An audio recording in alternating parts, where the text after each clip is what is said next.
Welcome to BodyHacking Build a Better You, the podcast where we unlock the secret to living a longer, healthier life and create a bloom zone in our life and within our family. I'm your host, Michaela, and I'm here to provide you with the tools and knowledge to empower you to build a better you, one essential building block at a time. In today's episode, we're digging into something sweet, nostalgic, and honestly a little shocking.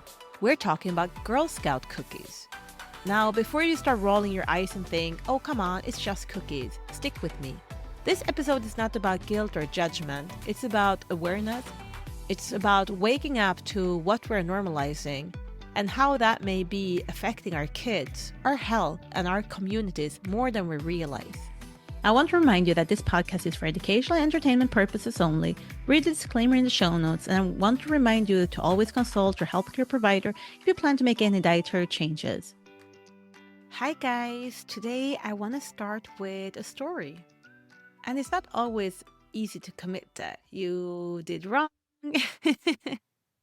But before I knew any better, before I was deep into nutrition and understanding what food really does to our bodies, I first heard about Girl Scout cookies through a neighbor. My husband thought it was such a sweet gesture. He wanted to be supportive, so what did he do? He came home with 6 boxes of them. And what happened next?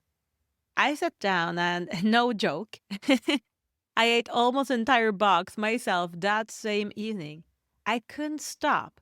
The flavors were engineered to be addicting. And that just encouraged him to be even more supportive. So guess what? He bought more. Back then, we thought we were doing good deed, supporting the kids, helping the community. It felt good. But now I know better. Is there a hidden cost of doing good? See, that's the trap many of us fall into. We believe we're being helpful. We're showing up. We're saying yes to a cause that feels innocent and noble. But what if, by trying to do a good deed, we're actually supporting an industry that feeds our children toxins? Cookies that are highly processed, filled with additive ingredients, artificial flavors, preservatives, and now, according to recent tests, even heavy metals and glyphosates, a chemical herbicide linked to numerous health concerns. Some cookies tested had aluminum, arsenic, cadmium, lead, and mercury. Think about that. Why are we handing these to children? And it's not just cookies. It's the gum we chew, the colorful long ingredient list ice cream, the boxed snacks and cereal that lights up their eyes but quietly disrupt their gut, their brain, their immune system. This is the kind of stuff that leads to fatigue, mood swings, hyperactivity, brain fog, even chronic symptoms that families struggle to understand or trace. We think we're just saying yes to a cookie, but we're saying yes to a whole system that's harming our kids. I want to dig a little bit deeper into this Girl Scout cookies. For over a century, Girl Scout cookies have been more than just a sweet treat. They have been a symbol of entrepreneurship and community support. Millions look forward to cookie season each year, eager to indulge in favorites like Thin Mints and Samoas. But recent reports have cast a shadow over the tradition, raising concerns about what exactly is in these cookies. In December of 2024, a study commissioned by advocacy groups Moms Across America and GMO Science tested 25 samples of Girl Scout cookies from various states. The findings were alarming.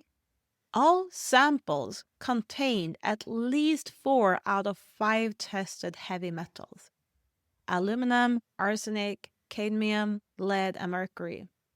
Additionally, every sample tested positive for glyphosate, a controversial herbicide. That herbicide is killing off our microbiome in our gut that we need.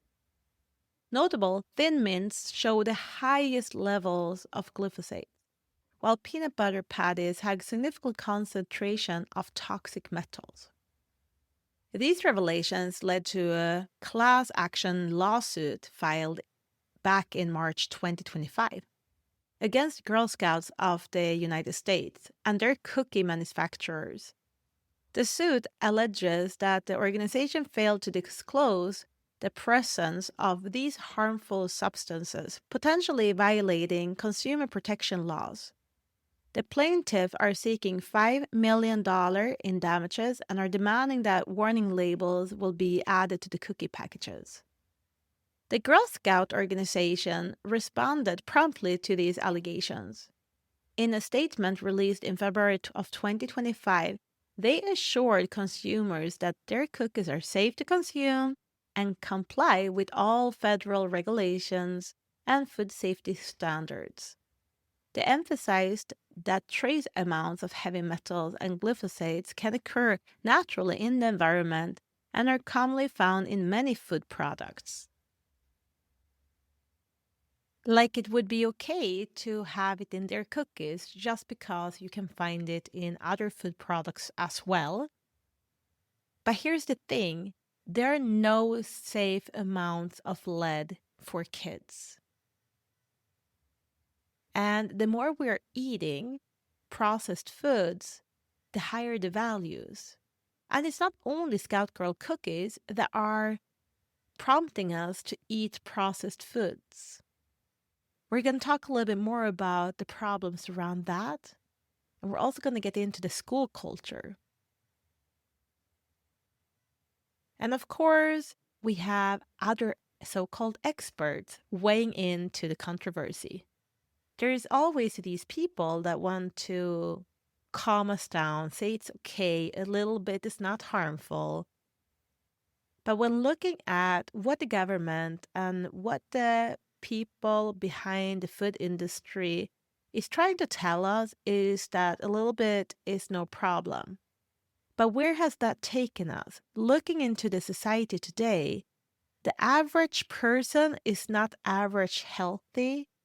They're not even healthy. They're average sick, I would say. They're using average amount of medication. And that average is not something that is a good average.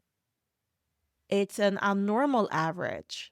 It's not normal that 1 out of 37 kids today get diagnosed with autism in the United States.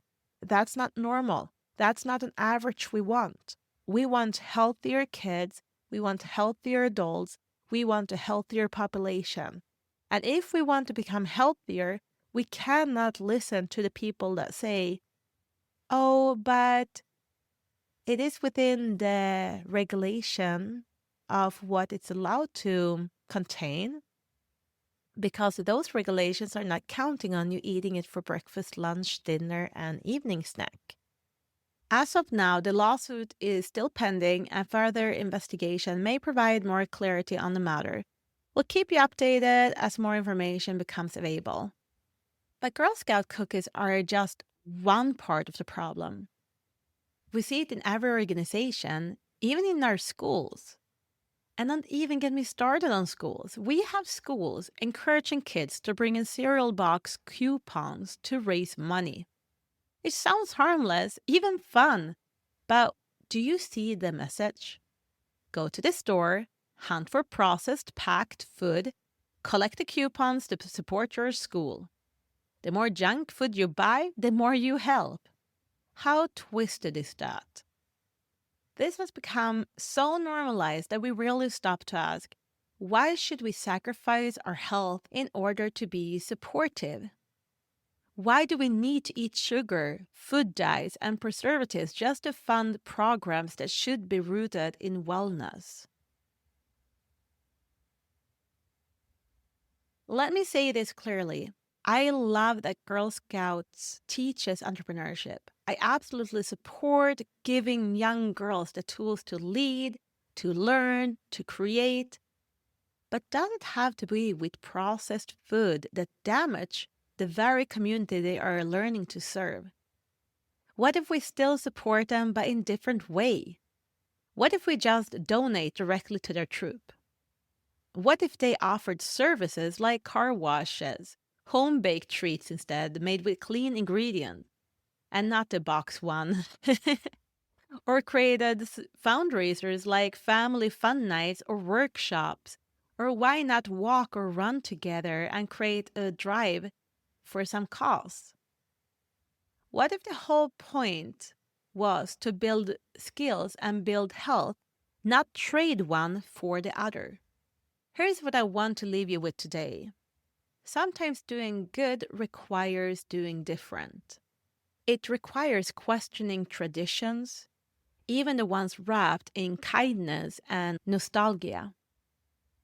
We don't need to be perfect, but we need to be aware. And if we are seeing processed foods coming into our house because we're supporting the school, the scouts, the soccer team, the hockey team, things are adding up and eventually our homes are filled with processed foods. I would love if they could just take a picture of every fruit you purchase and have your family donate 30 cents for every produce. I don't know. I'm just throwing things out there now. But I encourage everyone to let's stop supporting what makes us sick. Not because we're against anyone, but because we are for our kids. We are for their brains, for their bodies, for their futures.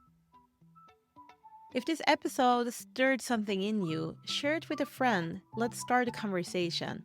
Let's rethink what we are normalizing.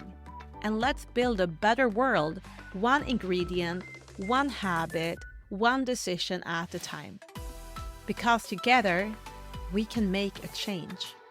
I'm thankful for you being here today, and you're not alone in this. Until next time, stay curious, stay grounded, and keep building a better you. Hey guys, if you enjoyed today's episode, I encourage you to do one thing for me. Think of one person you want to share this podcast with and copy the link and send it right away. Thanks for playing an important role in the Blue Zone community. And if you want to keep on building a better you, one essential building block at a time, hit that subscribe button. See you in the next episode.